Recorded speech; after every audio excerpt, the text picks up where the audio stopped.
Jon Hopkins Ritual album review. Let's chat about it. Hey friends, what's going on? John here from What's Spinning here tonight to chat about this latest album from UK composer, electronic artist, Jon Hopkins, ladies and gentlemen. He has been at it since the early 2000s and has grown to be one of the more respected and well-known artists in modern electronic IDM. And I have appreciated a lot of his work. I do a lot of writing in my spare time, and his albums have soundtracked quite a bit of it. Now, the early days of his music, Opalescent, I've always been a little iffy on. I feel like some of the atmospheres on this album are pretty cool.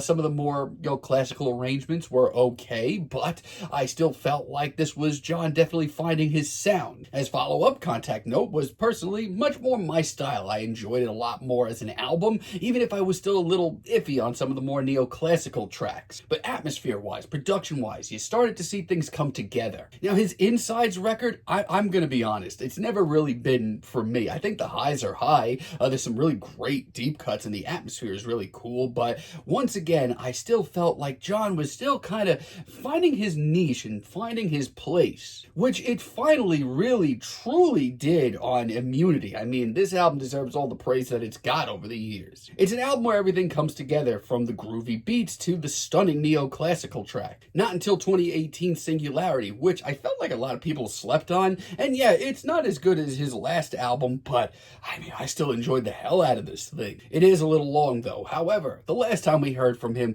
with Music for Psychedelic Therapy, I felt like I had just kind of run my course on Jon's music. From a distance, this album sounded like it was going to be really something interesting, but man, some of the ambient passages are just some of the most boring and phoned in performances we've heard from Jon maybe ever. Now, this is the first time that we've heard from Jon in a few years, and I was very curious to hear where this record was going, and it's a pretty interesting album. It shows Jon collaborating with a lot of artists for a lot of these tracks, and man, when he focuses, let me tell you, the guy can really create some freaking magic. Like part 1, Altar, featuring Ishq, and let me tell you, it is a pretty stark, very dark, very minimal intro. It's not overly flashy, the synths are very meditative, very warm. But let me tell you, it's the tiny details on this track that really hit home for me. Like, this track is so quiet, so serene, that when a small detail like a bell or a keyboard pops in, it gets you on the edge of your seat. This is a patient album for patient people, but the rewards are certainly here. And in Jon's own way, this track is absolutely breathtaking.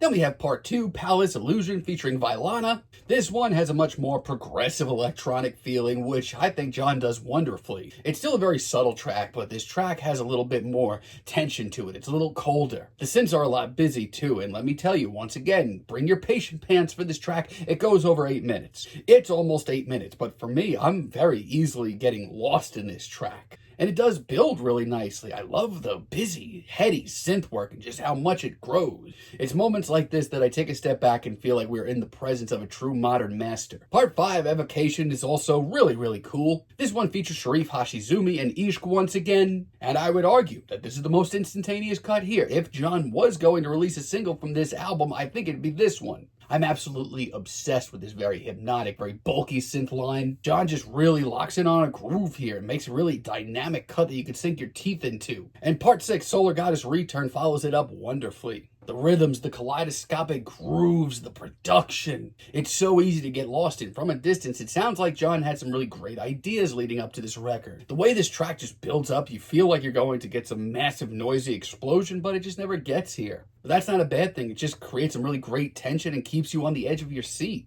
And the final minute here is jaw-dropping. When Jon is really focused on this record, he is really creating some magic. But sadly, as far as I'm concerned, this is not Jon's most consistent record. Part 3, Transcend, Lament, it's just, I don't know, it's just kind of here. This track is a little bit lighter and more blissful on the ears, but I think that it's just a little too light and airy for me. Place Illusion is just such a great build-up cut. This is just like a wet fart of a track. I don't know, it just felt like Jon wasn't patient enough with this cut. The Veil is also not my favorite material here. I mean, the pounding drums in the distance on this track are really exciting, but they kind of just wander around, do nothing, and then leave. It feels like this track was meant to be 7 or 8 minutes, but Jon pared it down to 3 or 4 and took out a lot of tension and interesting bits. Dissolution is also just so boring. Like I've said, This is a patient album for patient people, but it has to go somewhere. There's none of that. A lot of these tracks, when they get boring, sound like afterthoughts. It's just boring, and Nothing Is Lost as a finale is not really my cup of tea either.